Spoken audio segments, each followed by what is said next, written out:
Nitro family.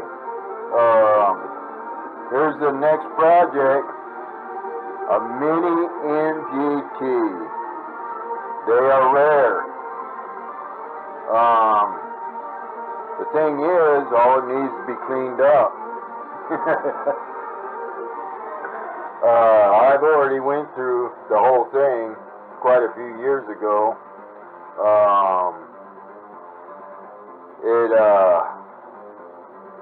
This truck was given to me by my dad.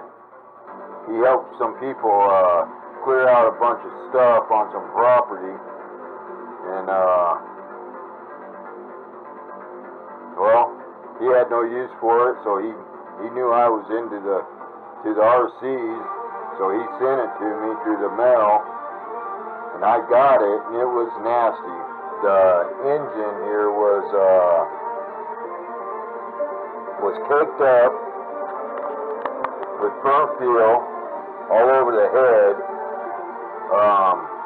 Let me shut this music off.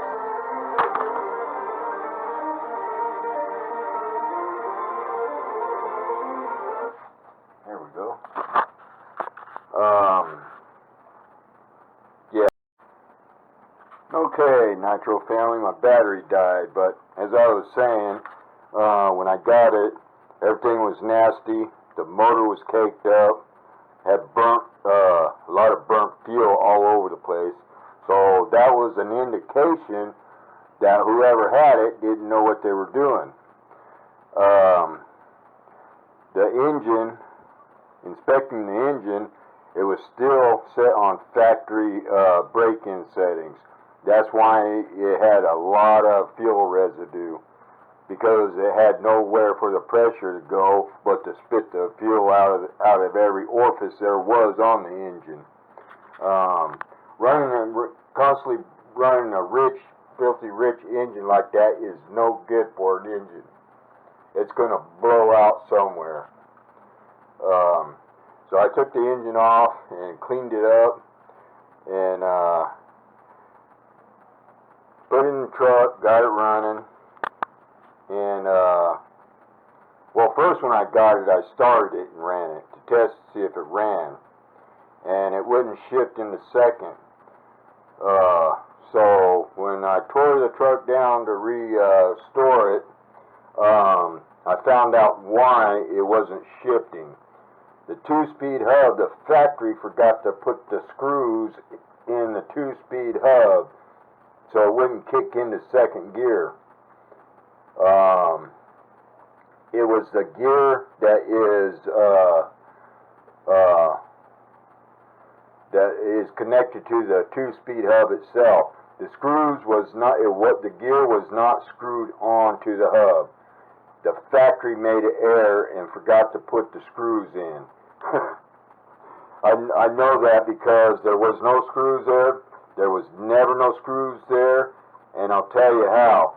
The thread still had the color on it and the screw was never put in.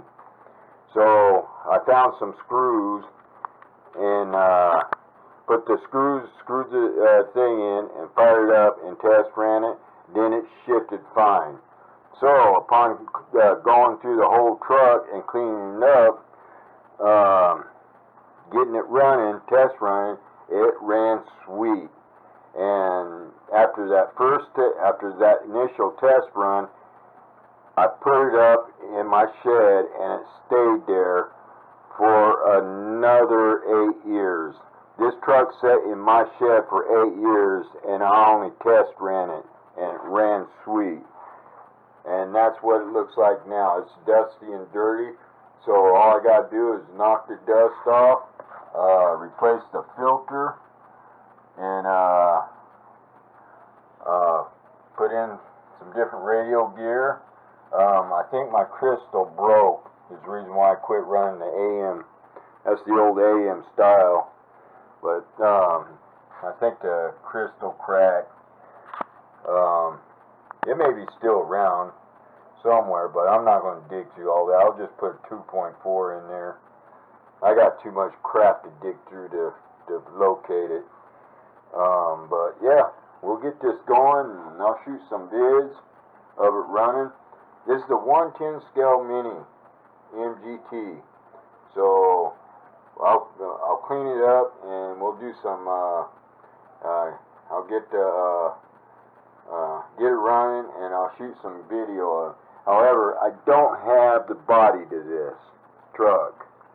I'm going to have to buy a body for it. So I'll be looking out for a body, and we'll see about getting a body for it. But yeah, that's a A&E Team Associated, or AKA Thunder Tiger engine, 18. That's a size 18 engine right there. That's not a 15. That's an 18. So they put 18s in these little trucks when they first came out. Yeah, we'll get her going.